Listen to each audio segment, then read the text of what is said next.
اعوذ باللہ من الشیطان الرجیم بسم اللہ الرحمن الرحیم اذا السماء انشقت وأذنت لربها وحقت وإذا الأرض مدت وألقت ما فيها وتخلت وأذنت لربها وحقت يا أيها الإنسان إنك كادح إلى ربك كدحا فملاقيه فأما من أوتي كتابه بيمينه فسوف يحاسب حسابا يسيرا وينقلب إلى أهله مسرورا صدق اللہ العظیم۔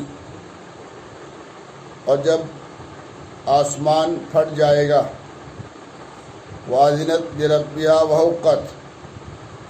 اور سن لے اپنے رب کا حکم، اور آسمان اسی لائق ہے،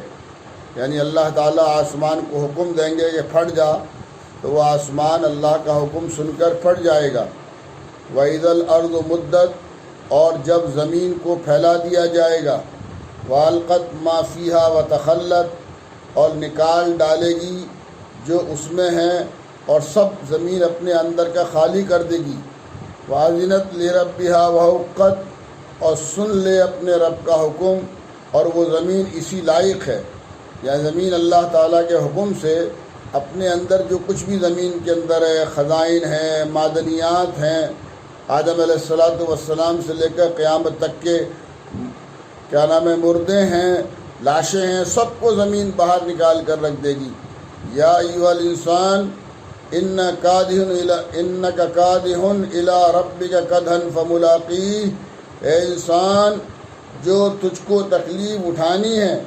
اپنے رب تک پہنچنے میں، سہ کر پھر اس سے ملنا ہے۔ انک کادح الی ربک کدحا، تو تکلیف اٹھا رہا ہے، برداشت کر رہا ہے دنیا میں اپنی اللہ تبارک و تعالیٰ کی فرما برداری میں، اور گناہوں سے بچنے میں جو تجھے تکلیف ہو رہی ہے تو پریشان ہونے کی ضرورت نہیں ہے۔ فملاقیہ، پھر تیری ملاقات کل آخرت میں اللہ سے ہونی ہے۔ اور فَأَمَّا مَنْ أُوتِيَ كِتَابَهُ بِيَمِينِهِ، تو سن لے کہ جس کو نام اعمال اس کے دائنے ہاتھ میں ملے گا، فَسَوْفَ يُحَاسَبُ حِسَابًا يَسِيرًا، تو سمجھ لیجئے کہ وہ کامیاب ہو گیا اور اس سے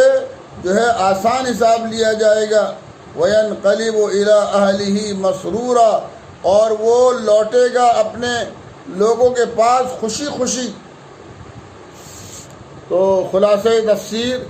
جب نفخ ثانیہ کے وقت آسمان پھٹ جائے گا تاکہ اس میں سے غمام یعنی بادل کی شکل کی ایک چیز کا نزول ہو جس میں فرشتے ہوں گے، جس کا ذکر پارے وقال الذین لا یرجون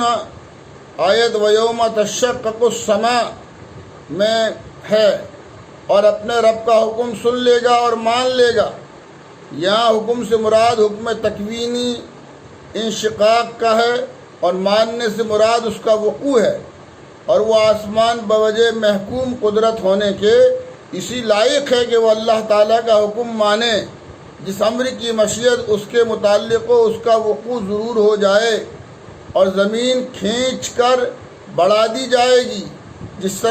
طرح چمڑا یا ربڑ کھینچا جاتا ہے، پس اس وقت کی مقدار سے اس وقت مقدار زیادہ ہو جائے گی، اس وقت کی مقدار جو زمین کی ہے کھینچنے کے بعد اتنی زیادہ ہو جائے گی تاکہ سب اولین و آخرین اس میں سما جائیں۔ جیسا در منصور میں بسند جید حاکم کی روایت سے مرفوعاً وارد ہے، تمد الارض یوم القیامت مدا، پس آسمان کا یہ انشقاق اور زمین کا امتداد دونوں حساب محشر کے مقدمات میں سے ہیں، اور وہ زمین اپنے اندر کی چیزوں کو یعنی مردوں کو باہر اگل دے گی اور سب مردوں سے خالی ہو جاوے گی، اور وہ زمین اپنے رب کا حکم سن لے گی، اور وہ اسی لائق ہے۔ کائنات کی تمام چیزیں اللہ تبارک و تعالیٰ کے حکم کے تابع ہیں۔ اللہ تعالیٰ نے جن چیزوں کو جس کام میں لگا رکھا ہے وہ چیزیں 100% اللہ کی فرما برداری کرتی ہیں۔ اس کی تفسیر بھی مثل سابق ہے، بس اس وقت انسان اپنے اعمال کو دیکھے گا جیسا آگے ارشاد ہے کہ اسے انسان تو اپنے رب کے پاس پہنچنے تک انسان تو اپنے رب کے پاس پہنچنے تک یعنی مرنے کے وقت تک کام میں کوشش کر رہا ہے، یعنی کوئی نیک کام میں لگا ہوا ہے، کوئی برے کام میں لگا ہوا ہے، پھر قیامت میں اس کام کی جزا سے جا ملے گا۔ جیسا ہم دنیا میں کر رہے ہیں، اچھا کر رہے ہیں تو اچھے اعمال ہم کو قیامت میں ملیں گے، اگر برا کر رہے ہیں تو اللہ تعالیٰ حفاظت فرمائے اپنے برے اعمال سے جا کے ملاقات ہو جائے گی۔ اور اس روز جس شخص کا نام اعمال اس کے دائنے ہاتھ میں ملے گا سو اس سے آسان حساب لیا جائے گا اور وہ اس سے فارغ ہو کر اپنے متعلقین کے پاس خوش آئے گا۔ جی کل قیامت میں دنیا کی ساری زندگی کا حساب و کتاب ہونا ہے، تو اس ساری اعمال کی بنیاد پر وہاں حساب و کتاب ہوگا، تو جس سے آسان حساب لیا جائے گا وہ آسان حساب سے فارغ ہو کر اپنے متعلقین کے پاس خوشی آئے گا۔ آسان جس طریقے سے دنیا میں کوئی طالب علم جب اپنا سالانہ امتحان دیتا ہے اور سالانہ امتحان میں کامیاب ہوتا ہے اور جتنے اچھے نمبرات سے کامیاب ہوتا ہے اتنی ہی خوشی وہ اپنا رزلٹ لے کر اپنے گھر، اپنے والدین کے پاس، اپنے عزیز و اقارب کے پاس، اپنے دوست احباب کے پاس آتا ہے، اور جتنا رزلٹ اچھا ہوتا ہے اتنی زیادہ مٹھائیاں اور خوشیاں اور پارٹیاں ہوتی ہیں۔ تو اسی طرح کل آخرت کے اندر خوش نصیب ہوگا وہ مسلمان کہ جس کو اللہ تبارک و تعالیٰ اس کا نام اعمال دائنے ہاتھ میں عطا فرمائیں گے اور اس سے آسان حساب لیں گے، اور وہ دائنے ہاتھ میں اپنا نامال پانے کے بعد دائنے ہاتھ میں نام اعمال ملنے کا مطلب آخرت کی دائمی کامیابی، ذالک الفوز الکبیر، اور وہ پھر اسے لے کر اپنے متعلقین کے پاس خوش آئے گا۔ آسان حساب کے مراتب مختلف ہیں، ایک یہ ہے کہ اس پر بالکل عذاب مرتب نہ ہو، یعنی بس ایک رسمی سی اس کی اللہ کے سامنے پیشی ہو اور اللہ تبارک و تعالیٰ اس کی جو ہے وہ مغفرت کا فیصلہ فرما دیں۔ بعض کے لیے تو یہ ہوگا، اور حدیث میں اسی کی تفسیر آئی ہے کہ جس حساب میں مناقشہ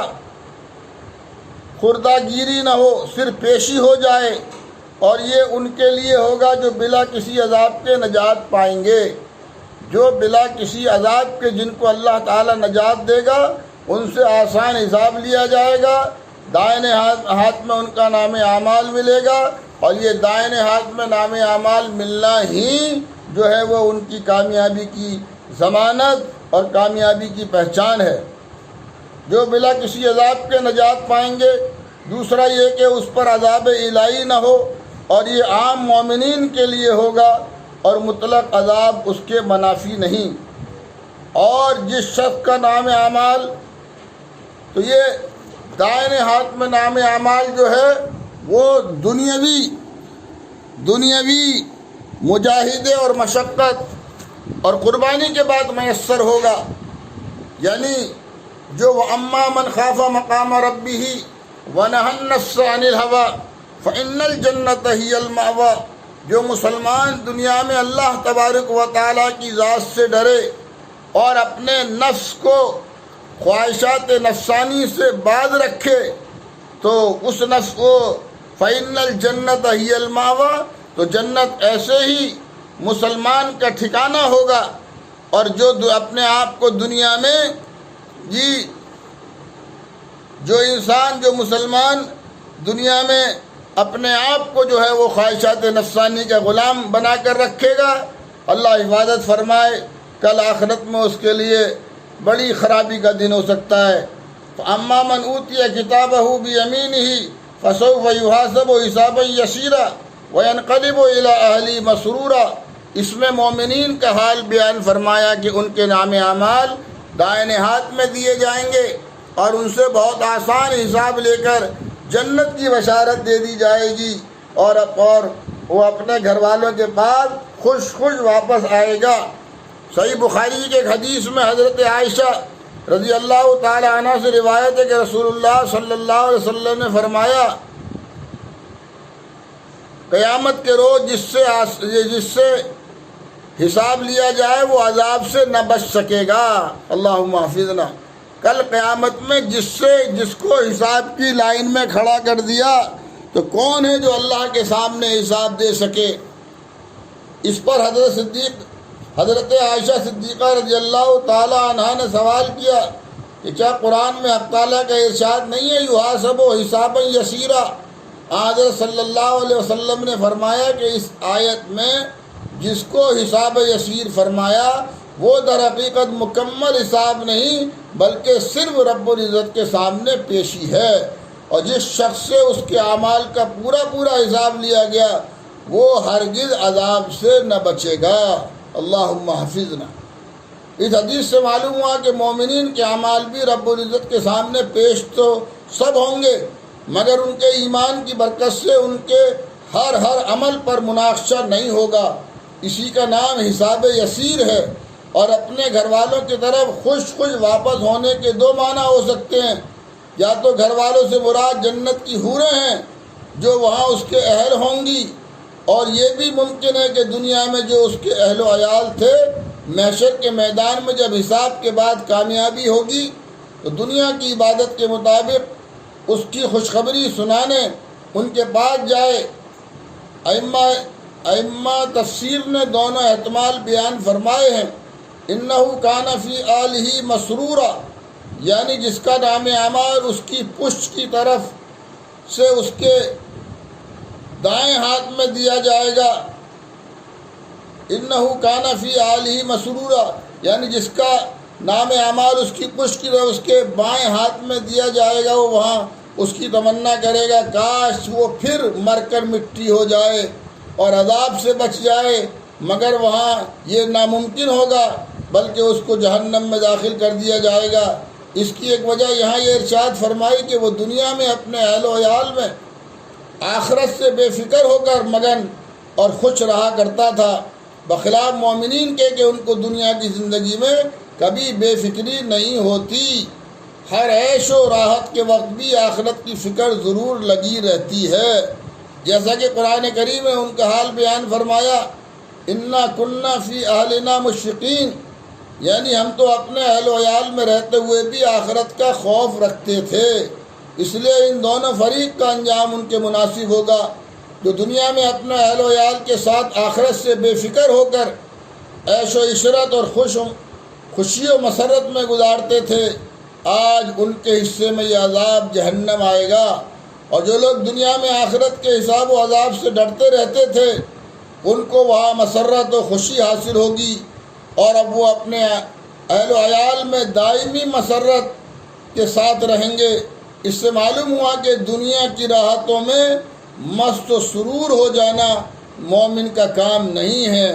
یا ایھا الانسان ما غرک بربک الکریم، دنیا میں اپنے کریم اللہ سے غافل ہونا مومن کا کام نہیں ہے۔ مومن دنیا میں اپنے دل کو بقدر ضرورت لگاتا ہے اور کیا نام ہے باقی اپنے تن من دھن کو اپنے اللہ سے تعلق قائم کرتا ہے آخرت کی کامیابی کے لیے۔ اس کو کسی وقت کسی حال آخرت کے حساب سے بے فکری نہیں ہوتی۔ تو یہ آج کی اس آیت خاص طور سے فَأَمَّا مَنْ أُوتِيَ كِتَابَهُ بِيَمِينِهِ فَسَوْفَ يُحَاسَبُ حِسَابًا يَسِيرًا، رمضان کا جو مبارک مہینہ گزرا اور پھر لیلۃ الجائزہ آئی اور پھر کل عید آئی، تو اللہ کی ذات سے کبھی امید ہے کہ اللہ تبارک و تعالی تمام جو ہے وہ رمضان میں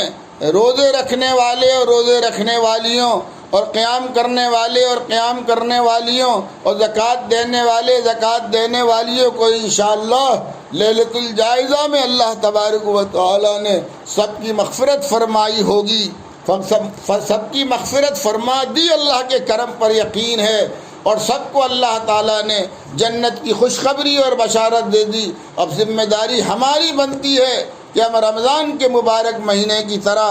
آئندہ اپنی زندگی بھی اسی طریقے سے گزاریں تاکہ یہ سلسلہ